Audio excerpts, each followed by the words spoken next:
I didn't realize you're going to be reading that now. Thank you. I spoke in many places around the world, but I never had a microphone in front of me. So I'm going to do my best to share my journey with you. Okay.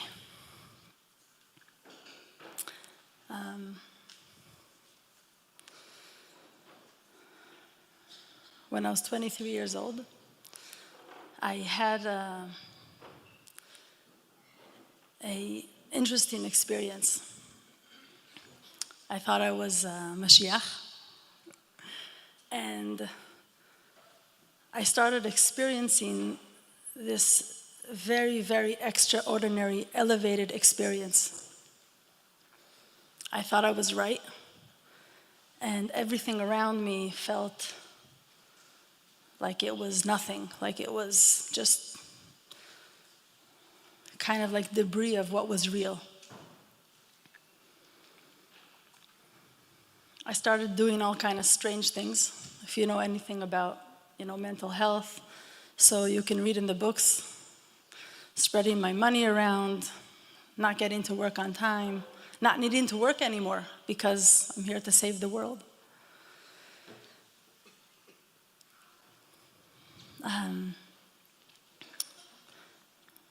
My parents didn't really know what to do with me, but they had a little experience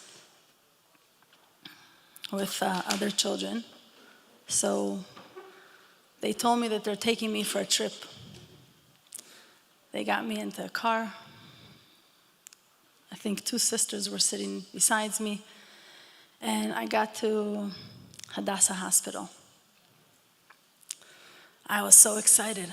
My parents are going along with me. We're going to go save all the people in the hospital. I'm going to get everyone healthy. When I walked into the emergency room, I felt like all the walls were closing on me. I realized they were there for me. And all of the, I would say, crazy, tsunami kind of thoughts flooded into my head. I didn't have so much patience to sit and wait for the psychiatrist to see me in the emergency room because, hello, like I'm here. You need to see me first. I couldn't sit. And when I got into the office, I kind of tried to convince the doctor that I was right, that I need him to help me save all the people. Before I know it, I was sent off to Eitanim to be hospitalized. I think I was there for a day or two. And before I knew it, the doctors weren't doing what I wanted them to do. I wanted them to talk to me. I wanted them to explain to me why I'm here, why I'm locked up, why I'm sleeping in a room with other crazy people. And the doctors didn't want to talk to me. They was like, we'll deal with you later. So I saw an opportunity.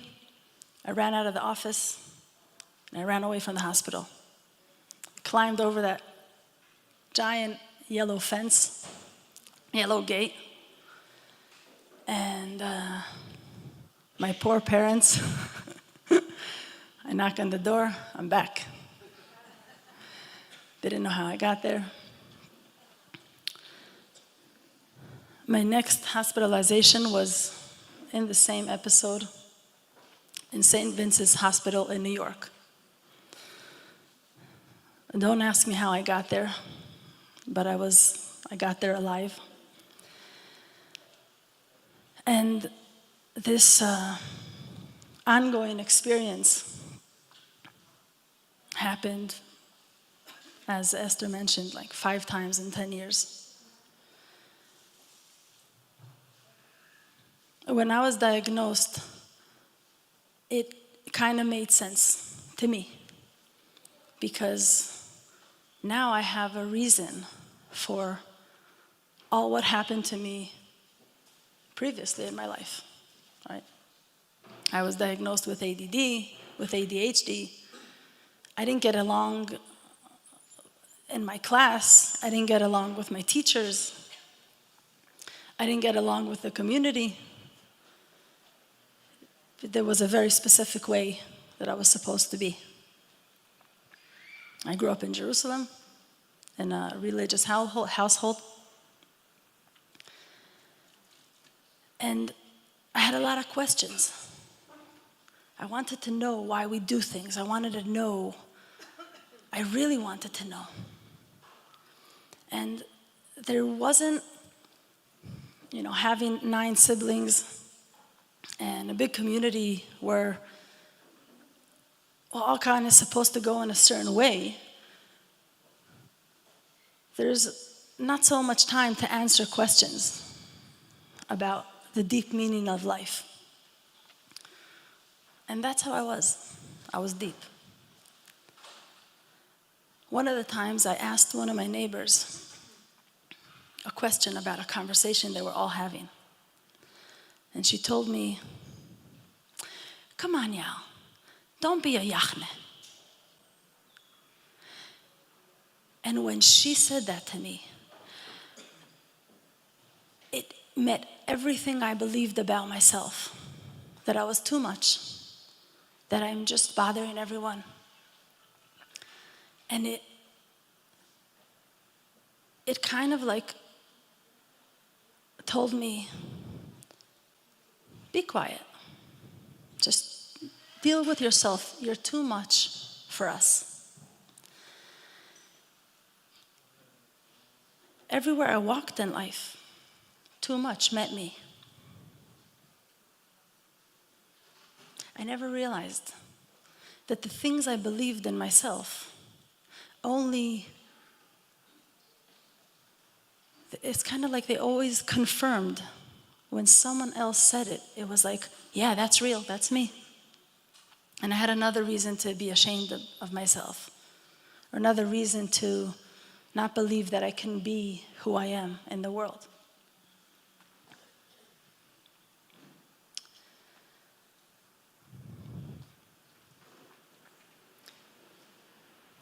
Ten years ago,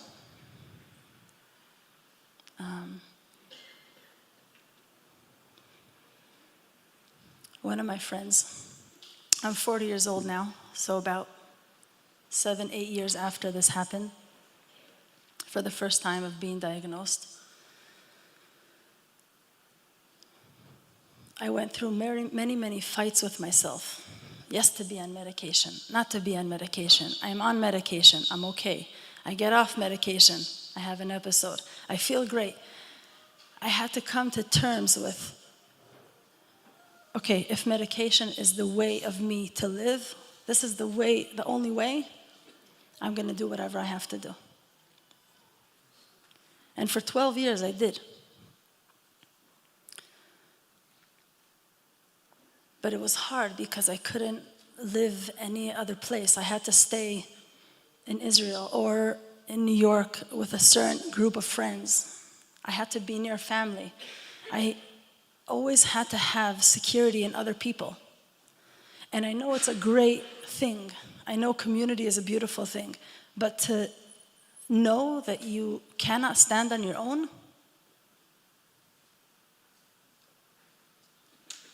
it's a very hard thing to live with. Because everyone could give me everything. Everyone can say they love me. Everyone can say, look how great you are and how talented you are and what a great cook and you can paint. But if you don't believe it in yourself, it's all dust. Doesn't matter. There's no meaning to it. So I accepted, okay, this is my disease. I didn't like how I felt because I felt like I lived in a fish tank and all the world was outside and I had a fish tank on my head. Like I couldn't connect. So as I said, when I was 30 years old, one of my closest friends invited me to this conference that she did in London.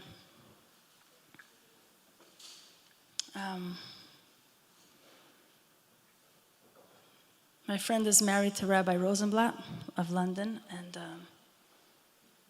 I thought, okay, if she's invited me, on one of my, I forgot to mention that in these 8 years of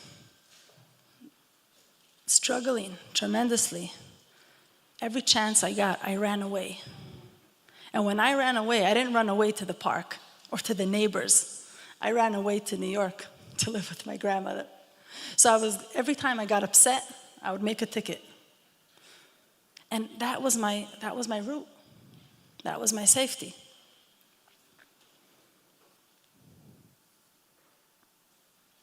So I get to this conference in London, and I'm sitting in a room with many Hasidic ladies from Stamford Hill. And I hear my friend telling stories about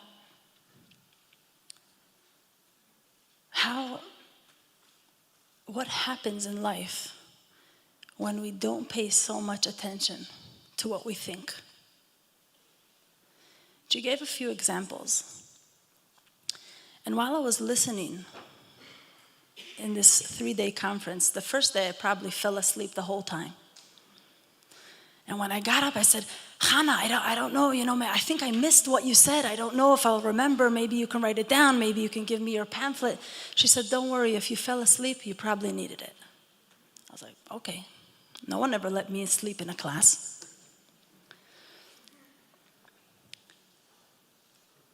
After the 3 days,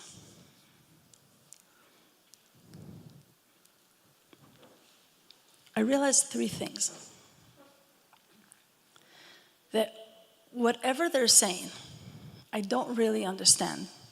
But it sounds like kind of like a Bible to what's happening in my head.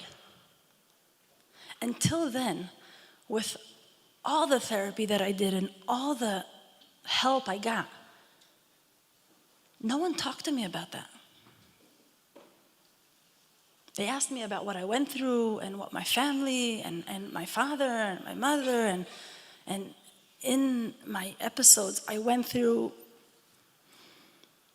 crazy things that kept me in a PTSD state for 10 years. I didn't even care about the bipolar. Okay, I went into the hospital, I felt like I was dead, I woke up again. That's fine. But that story, I was killing myself with every day, every moment, every feeling I had. That story was the blame. So when I sat in this room, I felt for the first time that someone's speaking my language.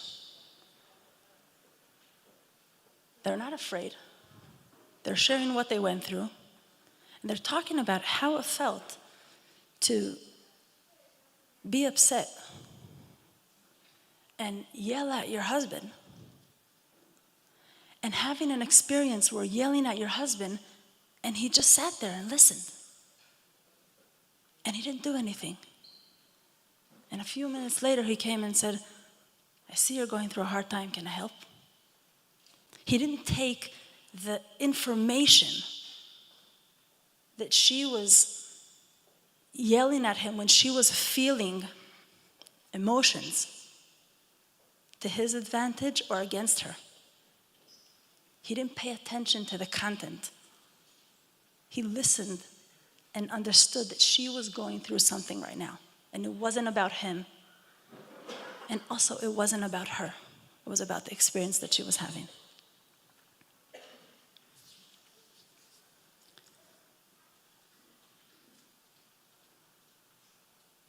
So I leave these 3 days with understanding one thing. That if I would understand that my experience really comes from inside and my problem is not outside here, that would save my life. And I went on a journey. started listening to all kind of people. They were talking specifically about Sydney Banks' teaching that's called the 3 Principles, but I know that everyone is pointing to the same place. It doesn't matter where you're coming from. A few years later, I go back to the conference, and a psychiatrist, his name is Dr. Bill Pettit, he's speaking about if we would know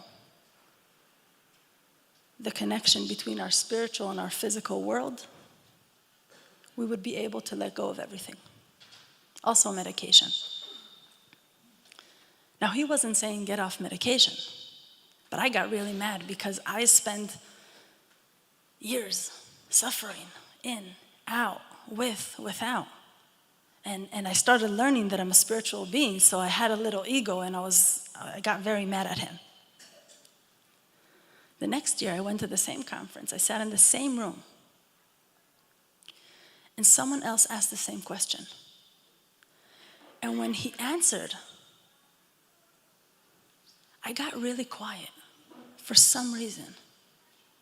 And it was like I saw how all of my manic episodes were created in my mind. I saw it happen. And in that moment, I knew I was healthy. I knew that there was nothing in the world that can bring that experience back, because I saw how it was created. So now I can stop creating it.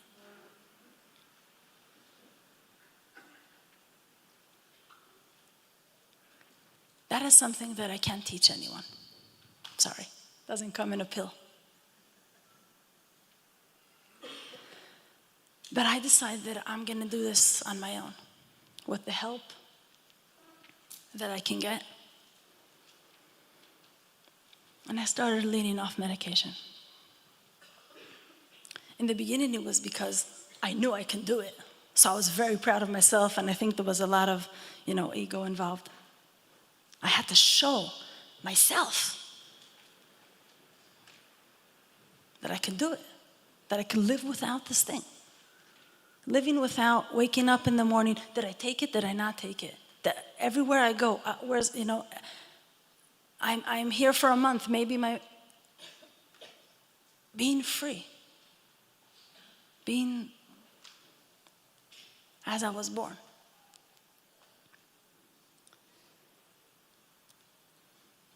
I didn't know so much about feelings. I just knew about thinking. So when I went off the medication,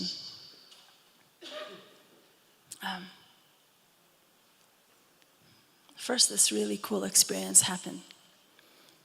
I was working as a chef in a restaurant, one of the restaurants in Jerusalem. Friday afternoon, after a whole day of work, we're all cleaning everything. And there's music blasting and soap, and I'm cleaning the oven. And suddenly I realized that all of the thoughts of all of my episodes are coming like in a big, big cloud. And I don't know what to do because I'm at work, and I'm thinking, well, should I go to the hospital? Should I call someone? But it's coming. And I decided to get back to what I was doing and clean the oven. And when I did, the cloud moved. I started freaking out. I told my friends, I think I just had a manic episode and it went. I don't know what happened. And they're looking at me and they're like, what are you talking about? What are you talking about? And that's when I realized again, oh my God, it's just in my head. It's in my head, and it's gone.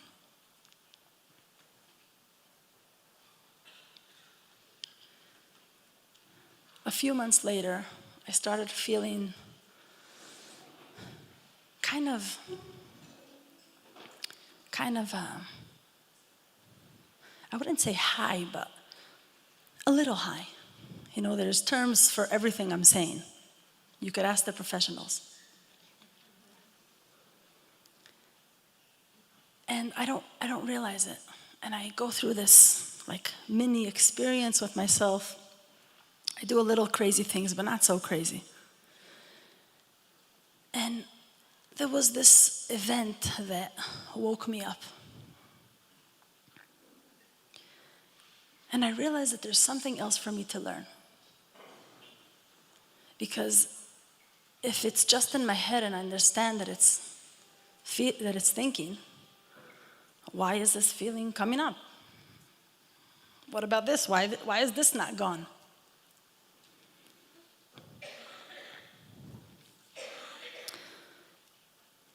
A few years ago, I was sitting in my apartment right after a breakup. I'm in my new house with myself and all my boxes. And I was planning to sit Shiva on my relationship.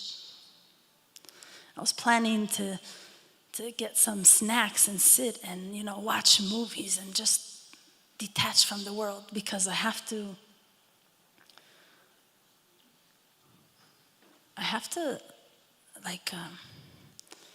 be avela. I forgot the name. I have to mourn, right? All what I thought it's going to be, and all my expectations, and whatever's it's just gone. How could it be? I don't deserve this. Didn't I give everything I could? And I'm sitting in my house, and everything starts building up. And I kind of feel like I'm going to explode. And I call my friend. She says, "What do you feel?" And I said, and it's not right, and why does this happen to me, and I'm supposed to be, and she says, "Where do you feel it?" And I said, "What?" She said, "Where do you feel it?" I said, "Oh, okay, thank you, bye." I hang up the phone. I walk 3 meters to my couch. And I sit down. And I do what one of my mentors, Mavis Karn, said. Follow the feeling, and it's going to take you home. And I distract myself from my mind by focusing on my feeling. And I think that, I don't know if it's going to work, but right now I'm feeling like there's just going to be blood shattered everywhere, because it's so strong. It's taking over me. And I focus my attention on the feeling.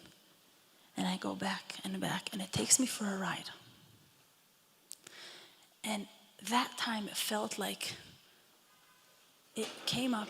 There were tears. It felt like a dragon shooting fire, like it all came out of me. And I sat on my couch. I don't know how many minutes, a few minutes passed. And suddenly I was just sitting on my couch. I felt okay. I felt calm. I felt relaxed. I felt loved. And there was no one around me.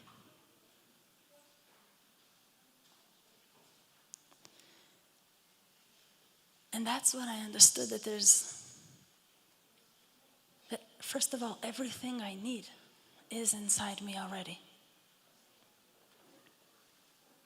And if I'm really, really not afraid of experiencing, I won't put the experience back in the storage room. It's going to be released.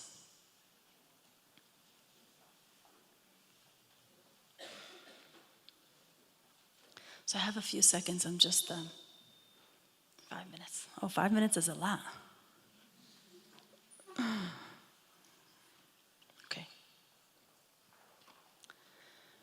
So what I started doing is sharing my story. Why do I do that?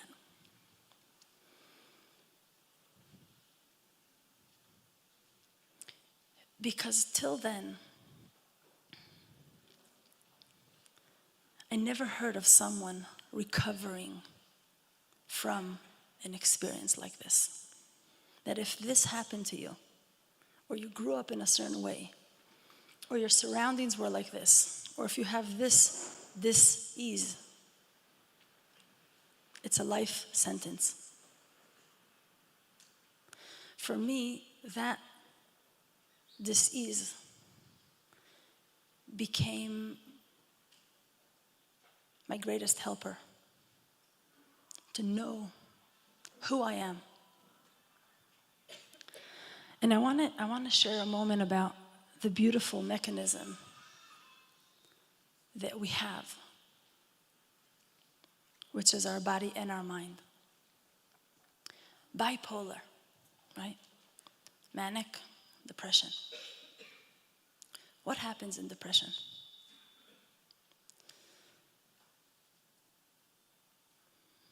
Some people don't want to live.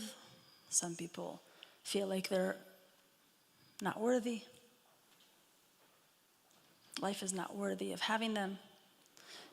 We get to a state that we want to take our life because we're so deep, so far away from life. So look at this beautiful mechanism for a moment. What our brain doesn't want us to die. Because if we die, brain dies with it. Whoop, let's go up. You're Mashiach. You can save everybody. You can help.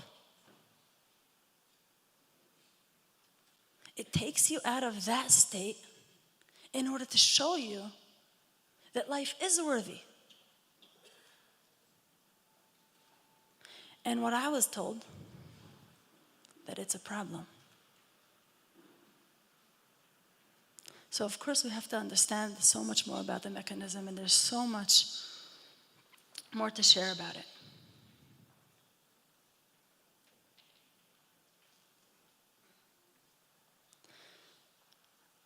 But one of the things I had to let go of, and still do till today, is everything I thought of myself in order to create a new life. I can't believe that I'm not worthy and want to be worthy in the same time. They don't go together.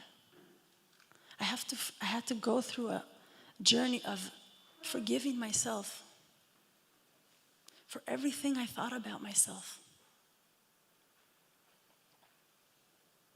No other people were involved, even though I thought so for so long, that everyone else is my problem.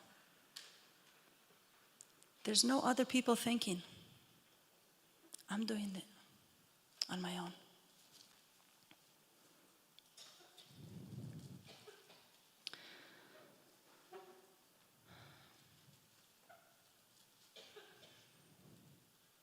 So, I just want to say thank you for all of you, for being here and listening.